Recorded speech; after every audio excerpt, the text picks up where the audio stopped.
Hello viewers, मेरी प्यारी प्यारी ऑडियंस की सेहत की जिम्मेदारी जब मैंने ली है तो आज मैं आपको बताऊंगी जिनको पैरों में दर्द रहता है, एड़ियों में दर्द रहता है, जिनकी काफ मसल्स में दर्द रहता है, उनके लिए आज मैं कुछ एक्सरसाइज लेके आई हूँ। आप ध्यान से देखिए। कोई भी योगा प्राणायाम एक्सरसाइज शुरू करने से पहले आप थोड़ा दौड़िए, चलिए, ये मैं हर बार बोलती हूँ। फिर आप इस तरह से मलासन में बैठिए, इससे आपके थाइज़ की मसल्स खुलेंगी। तीसरा, आपको चलना है बतख चाल, ये इस तरह से डक वॉक जितना चल सकें। और एक बात का ध्यान रखें, पार्क में या कहीं भी आप वॉक करें थोड़ा नंगे पाँव चलिए, इससे आपको डायरेक्ट अर्थिंग होती है, पूरी बॉडी में कैल्शियम जाता है, जो मिट्टी में कैल्शियम होता है वो आपको मिलेगा। और जिनको पैरों में दर्द रहता है, जिनके पिंडलियाँ बहुत दुखती हैं, आज उनके लिए सारे व्यायाम हैं। 3 तो मैं स्टेप्स बता चुकी हूँ। चौथा, ध्यान से देखिए, आप इस तरह से अपने पैर जितने आप अपने सुविधा अनुसार खोल सकते हैं खोलिए।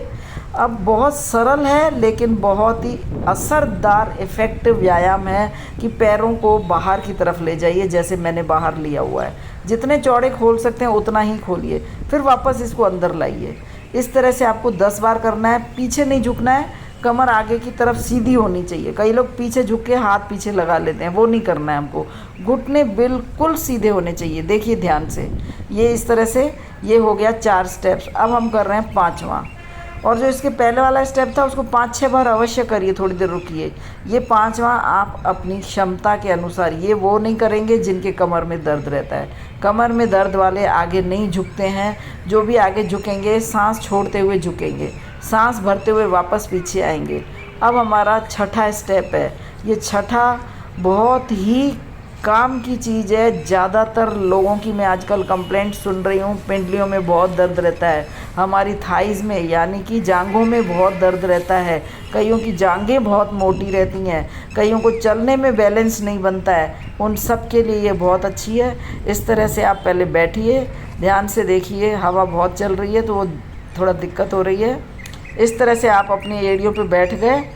अब एड़ियों पे बैठने के बाद अपने शरीर को पीछे, गर्दन को ऐसे लटका दो जैसे गर्दन गई। ये आपके सर्वाइकल के लिए बहुत अच्छा है। अब फिर धीरे धीरे आप, जिस तरह से मैं नीचे चली गई ना, इस तरह पूरी जो अपनी खोपड़ी है ज़मीन पे टिका दीजिए। अब ये व्यायाम के फ़ायदे सुन के आप हैरान रह जाएंगे। सबसे पहले तो ये थायराइड के लिए बहुत बहुत उपयोगी है, क्योंकि थायराइड ग्लैंड यहाँ पर है। तो ये थायराइड ग्लैंड में खिंचाव आने से थायराइड हार्मोन का सिक्रेशन बहुत प्रॉपरली होता है। एक तो ये हो गया। आपके गले में जो भी प्रॉब्लम्स हों, कानों में जो प्रॉब्लम हो, सर्वाइकल की प्रॉब्लम हो, या जिनके मेमोरी लॉस हो रहा हो, ब्रेन से रिलेटेड सारे नस नाड़ियाँ जो भी ब्रेन की हैं सब खुल जाएंगी इससे। ये आपका 6ठी एक्सरसाइज बताई मैंने। अब हम आ रहे हैं 7वीं। ये भी जिन जिन लोगों को पैरों के तलुओं में बहुत दर्द रहता है, जलन रहती है, या जिनकी जांघों में दर्द रहता है, पूरे ये यहाँ से पैरों से लेके पूरा पोर्शन खुलेगा आपका। आपके स्प्लिट्स खुलेंगे इससे, और आपको चलने में बहुत हल्कापन फील होगा।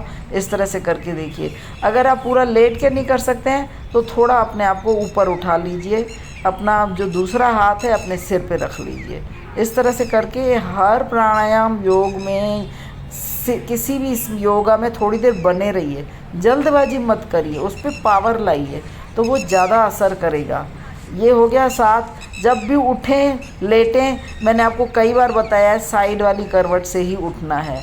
इस पे मैंने कई शॉर्ट वीडियो डाले हैं, कई योगा डाले हैं। आज मैं आपका फुल बॉडी का पूरा पैकेज लेके आई हूँ, आपको पूरी तरह से ठीक रखेगा। अब हम कर रहे हैं बद्ध कोणासन। ये हमारी 9वीं एक्सरसाइज है। बद्ध कोणासन में आप दोनों पैरों के पंजे मिला के पूरा अंदर तक खींचिए। उसके बाद मेरी तरह घुटनों पे हाथ रख करके इस तरह कंधों को हिलाइए, तो आपके पीठ में दर्द है वो सारा ठीक होगा। यूँ समझिए पैरों से लेके पूरे दिमाग तक की नसें खुल जाएंगी। ये वीडियो आपको पसंद आए तो इसको प्लीज़ आप लाइक, शेयर, सब्सक्राइब जरूर